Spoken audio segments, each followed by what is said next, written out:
पहला topic, patterns और sequences. नमस्ते बच्चों, आज हम कुछ बहुत ही इंटरेस्टिंग और मजेदार सीखने वाले हैं। तैयार हो आप? आज हम जो टॉपिक सीखने वाले हैं उसे कहते हैं पैटर्न्स और सीक्वेंसेस। पैटर्न्स और सीक्वेंसेस हमारी चारों ओर होते हैं। आप जब इन्हें समझोगे तो आप इनसे रोजमर्रा की जिंदगी में, अपने खिलौनों में, अपनी किताबों में और यहां तक कि प्रकृति में भी देख पाओगे। तो चलिए शुरू करते हैं और समझते हैं कि पैटर्न्स और सीक्वेंसेस क्या है। पैटर्न्स क्या है? पैटर्न्स कुछ ऐसी चीजें होती है जो नियमित रूप से रिपीट होती है। ज़ेब्रा की धारियों में या फिर चीता के धब्बों में भी देखिए, ये पैटर्न्स है क्योंकि यह एक निश्चित तरीके से रिपीट होते हैं। पैटर्न्स आकृतियों, संख्याओं, रंगों और यहां तक कि आवाजों में भी हो सकते हैं। कल्पना कीजिए कि आपके पास मोतियों की एक माला है। इन माला में जो भी मोती है वे लाल, नीले, लाल, नीले, लाल है। अब आगे कौन सा मोती आएगा? सही पहचाना, नीला। है ना मजेदार? यह एक सीधा साधा पैटर्न है क्योंकि रंग एक ही क्रम में रिपीट हो रहे हैं। एक और उदाहरण देखते हैं सप्ताह के दिनों के बारे में। सोमवार, मंगलवार, बुधवार, गुरुवार, शुक्रवार, शनिवार, रविवार। रविवार के बाद क्या आएगा? फिर से सोमवार। यह सप्ताह के दिनों का पैटर्न है जो हर सप्ताह रिपीट हो रहा है। सीक्वेंसेस क्या है? सीक्वेंसेस ऐसी चीजों की सूची होती है जो एक निश्चित क्रम में होती है। हर चीज इस सूची में एक नियम का पालन करती है। यह नियम हमें बताता है कि आगे क्या आने वाला है।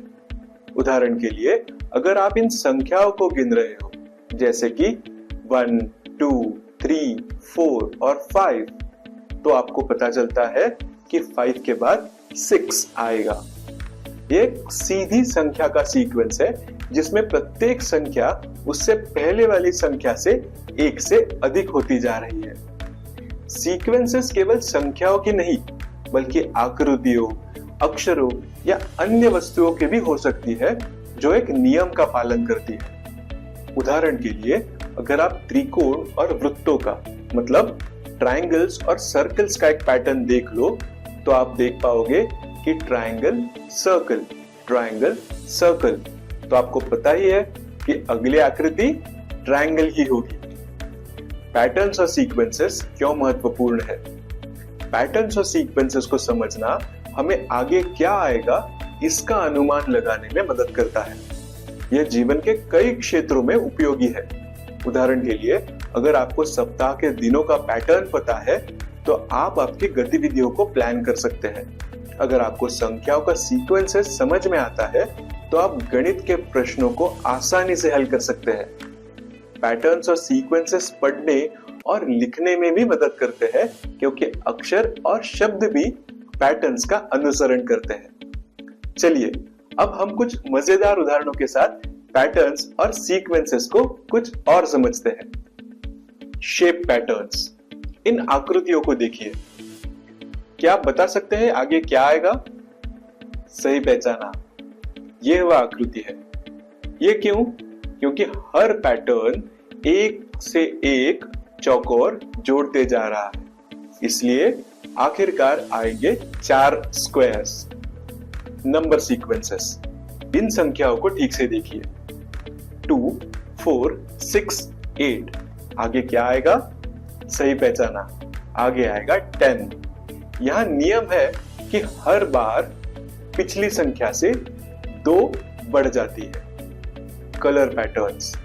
कल्पना कीजिए कि आपके पास मोतियों की एक माला है। लाल, नीला, लाल, नीला। आगे कौन सा रंग आएगा? लाल। पैटर्न है लाल और नीले रंगों में अल्टरनेट होना। Alphabet sequences. इन अक्षरों को ध्यान से देखिए। A, C, E। आगे क्या आएगा? वह है G। यहाँ का नियम क्या है कि हर बार एक अक्षर स्किप हो रहा है। A के बाद B, B के बाद C। तो B हमने स्किप कर दिया और आ गया C। इसी नियम से जब हम ई के आगे जाएंगे तो एक अक्षर स्किप करेंगे और आएगा जी। पैटर्न्स और सीक्वेंसेस की प्रैक्टिस। चलिए पैटर्न्स और सीक्वेंसेस खोजने की प्रैक्टिस करते हैं। आपकी वर्कशीट में हमने कुछ चित्र और सीक्वेंसेस दिखाए हैं और आप मुझे बताएंगे कि आगे क्या आएगा।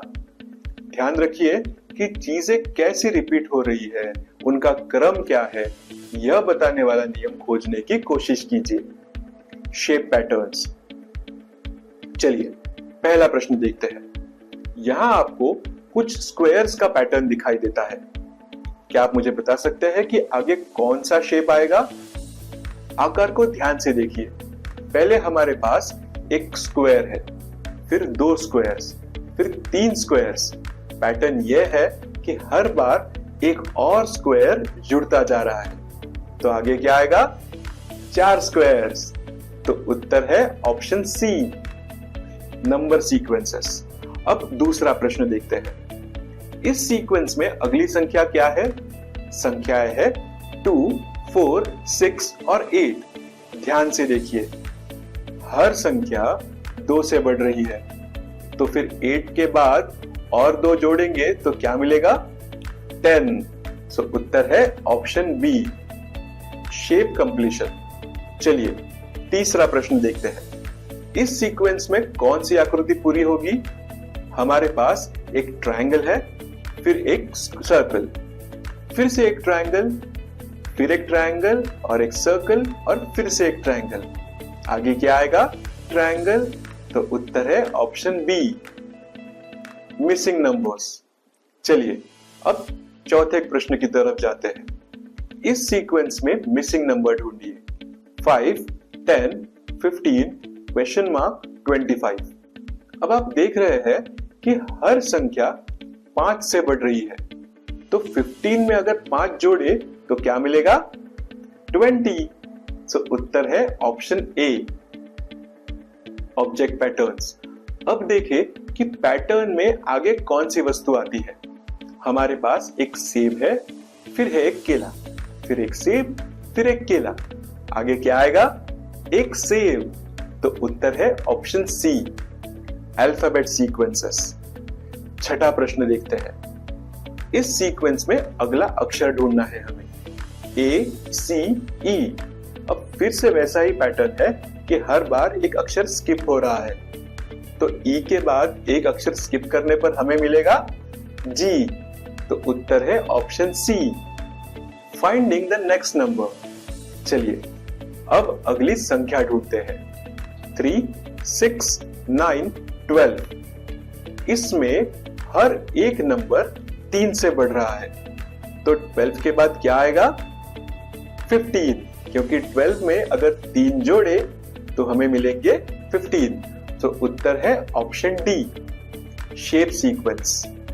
इस सीक्वेंस में अगला आकार कौन सा है? हमारे पास एक सर्कल है, फिर एक क्रॉस, फिर एक सर्कल, फिर एक क्रॉस।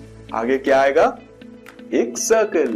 तो उत्तर है option A, shape pattern continuation. यह पैटर्न कौन सा आकार कंटिन्यू कर रहा है? हमारे पास एक काला चौकोन है, इसका मतलब काला स्क्वायर, फिर एक सफेद स्क्वायर, फिर एक काला स्क्वायर, फिर एक सफेद स्क्वायर और फिर से एक काला स्क्वायर। तो आगे क्या आएगा? एक सफेद स्क्वायर। तो उत्तर है ऑप्शन बी। अब आते हैं आइडेंटिफाइंग द मिसिंग टर्म की तरफ। इसमें हमारे पास एक ब्लैक ट्रायंगल है और फिर एक ब्लैक सर्कल, फिर से एक ब्लैक ट्रायंगल, फिर से एक ब्लैक सर्कल। आगे क्या आएगा? एक ब्लैक ट्रायंगल। सो उत्तर है ऑप्शन सी। शाबाश बच्चों, आप सभी ने पैटर्न्स एंड सीक्वेंसेस सीखने में बहुत अच्छा काम किया है। प्रैक्टिस करते रहिए और आप पैटर्न्स ढूंढने में बहुत होशियार हो जाओगे। याद रखिए, पैटर्न्स हमारे चारों ओर और हर जगह होते हैं और आपको तो पता ही है कि उन्हें कैसे ढूंढना है।